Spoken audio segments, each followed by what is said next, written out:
1 year ago, 1,200 Israelis and 40 Americans were murdered in the most cruel and inhumane way imaginable by Hamas terrorists in what was the worst attack against the Jewish people since the Holocaust. And sadly, 97 men, women, and children, including 4 Americans, are still being held hostage in Gaza today. And Israel remains under attack by Iran and its terrorist policies. I'd love to get your take on this. It's been a year now since this happened. It seems to me that the topic of your most recent book, Power and Politics, kind of has a correlation here in terms of this particular topic, which is top of mind, which has become so divisive. I wonder if we could start with this question. Are you surprised by how divisive this event has been politically in the West? Oh, absolutely. Look, I remember 9/11. I was working in government at the time, and everybody kind of came together behind America. The Americans came together, but also we had positive calls from Putin and from the Chinese, and it seemed like it was a moment where people recognized that barbarism should not be allowed to win over civilization. And now here we are, 23 years later, and the barbarians attacked a civilized ally, killed, as you said, 30 Americans. Nobody talks about it. 30 Americans. There's 10 Americans taken hostage, including 4 who are still there. One American was recently slaughtered, Hirsch Goldberg. And I can't believe there's not more outrage, not only from Americans, but also from the forces of civilization, from the West. I mean, these people want us dead. They want you dead because you're American, because you're a Westerner, me because I'm Jew. I guess I'm a triple target. So uh, there's no reason for the college campuses to be erupting with supporters of these barbarians. It just makes me outraged.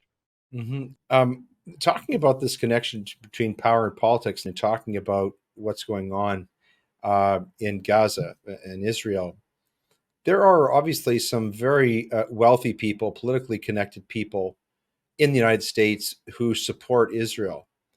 Um, do you think that they are applying pressure to the current administration to support Israel, or do you think, would you say that not enough support is going to the plight of Israel in that conflict? What's your take on that?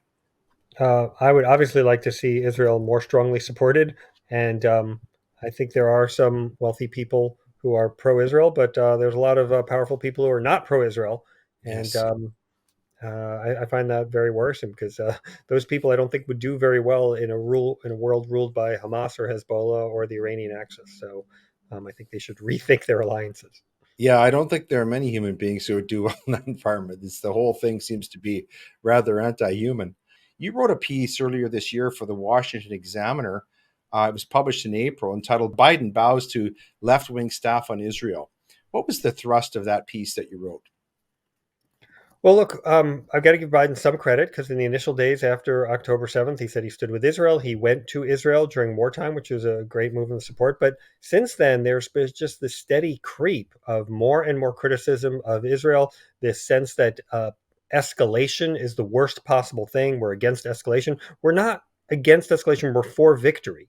Israel should have the chance to defeat these hostile powers arrayed against it. If someone wants to support the Palestinian people, I'm fine with that. But to support Hamas, to support these barbarians who kill Americans, kill Brits, kill Canadians, kill Westerners indiscriminately, it's just unfathomable to me. So Mm-hmm. I talked about how there are a number of left wing staffers on the Biden team.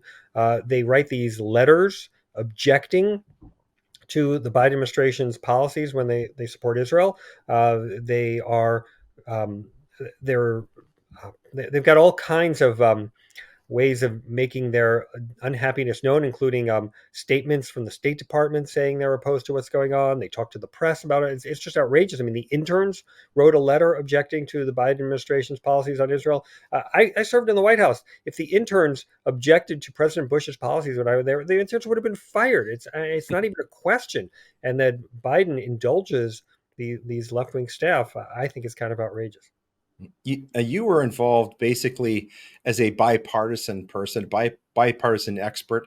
I expect served on a lot of different committees and reported on this. But leaving aside, let's say Ben Shapiro and Dennis Prager, uh, historically, most Jewish people in America have leaned towards the left, at least leaned toward the Democrats.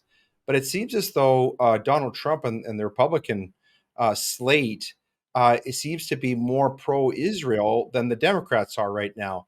Do you think that that could have an impact in the upcoming presidential election? That perhaps more people who are either culturally or practicing Jews in the United States will vote Republican than perhaps they might have done in the past?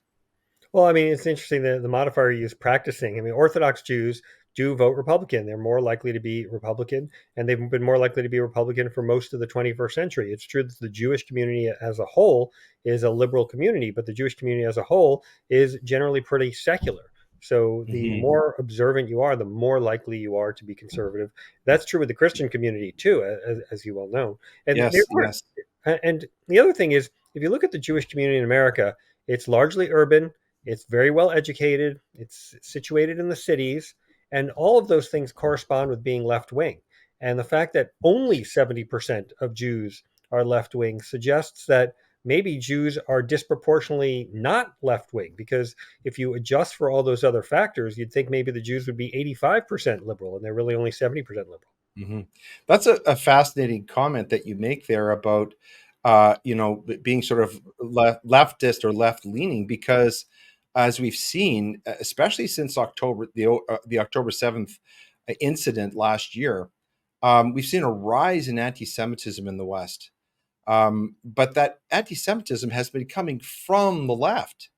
And I wonder, how do you take that? Was that a surprise to you? Is that offensive to you? Does that frighten you? I know, for example, many college kids really felt afraid at universities in the United States and Canada. So is this something that you've been surprised by and that is of concern? Yes, it offends me. Yes, I'm frightened by it. No, I'm not surprised by it. I've been writing about this issue for a long time, even before October 7th. I wrote a long piece about anti Semitism. I've written multiple pieces about anti Semitism where I talk about this problem of anti Semitism on the left. I don't deny there's anti Semitism on the right, but too often you have these people on the left who say, oh, it's only an issue on the right. It's not. And on the right, it's usually derided and it's by marginal folks in society, whereas on the left, it's institutional, it's embedded in our universities, in the media, in Hollywood. So I think it's much more dangerous on the left, much more worrisome. And yeah, I'm outraged by it, and I'm going to continue speaking out against it. Excellent. The people who are powerful, whether it's government or industry, uh, tend to spend a lot of time and energy and money on propaganda. Or I guess another word for it would be advertising or promotion. But that seems to have been taking a more overt form lately in terms of censorship. And we're hearing about really overt attacks on the First Amendment in the United States. I heard John Kerry talking about the First Amendment as being an impediment to truth, because he says that the government cannot hammer out. His words, hammer out what they consider to be disinformation and misinformation. Is this a new phenomenon in terms of power in politics, or is it just that in the past people have been more subtle about the way that they've talked about it? Look, we've had problems with censorship and First Amendment violations in the past. John Adams, they passed the Alien and Sedition Act when he was president. In the Woodrow Wilson administration, he had the Committee on Political Integrity, which was a censorship body by the U.S. government. I think what we're having today is a little different in that it's not coming from the U.S. government, but from these tech companies. So it's technically not a First Amendment violation. I think in terms of First Amendment, we have more freedom than ever before. I could say whatever I want, but the tech platforms can limit my ability to get the word out there. And so they Hmm. have control over who hears our speech, even as I could say pretty much what I want. Hmm. That is frightening, and it raises a kind of a conundrum because on the one hand, it begs the question: well, do we want this new sort of public forum to be highly regulated and censored in order to quote unquote protect people, or do we want to have a free exchange of ideas? What are your thoughts about that? Are there limits, as Governor Walz says, to free speech in terms of it causing offense, offending someone, or the quote unquote protection of democracy? Or do you think that the First Amendment needs to be uh, preserved in a pure sense? I don't love the fact that the tech companies can curtail who's on their platform and who's not, but they are private companies, so they can do that. What creeps me out is when they do it in conjunction with government, and you see this from Mhm. the a lot of I guess leaks or revelations from the Biden administration dealing with Facebook and telling Zuckerberg that they want certain opinions suppressed, certain perspectives on COVID, for example, suppressed. That I think is a real First Amendment violation and a violation of the sacred trust between government and the people. So again, the tech platforms make me nervous. I don't think we can stop them in terms of their decisions, who gets to be on the platforms or not, because they can do that as private companies. But once the government gets involved, then I think we're in a much more problematic legal area. What about the risks to the public of this sort of close connection between corporatism and government? And they all seem to be at various times to be working together. One example would be during, for example, during the COVID-19 pandemic, when many contrarian voices about the virus and about lockdown measures and things like that were silenced, and some were even punished. Is this a concern about always an active concern in this relationship, this push and pull between big money, big government, and corporate CEOs? Sure, and this is one of the themes of my book of The Power of the Money, that you have this entanglement, this enmeshment between big business and big government. And big government has only gotten bigger over the last 150 years as they try and rein in corporations and also see corporations as a golden goose that they can take money from. At the same time, the corporations recognize that government regulations can limit their mobility and their profits, but they can also be a barrier to entry for smaller competitors. Hmm. Complexity is a subsidy. The more complex the regulatory environment is, the more it benefits big players who can afford the lobbyists and the compliance officials who can show them how to deal with the regulatory environment in a way that the smaller upstart competitor can't. And it kind of protects their position, the big company's position, as the senior players in the industrial firmament.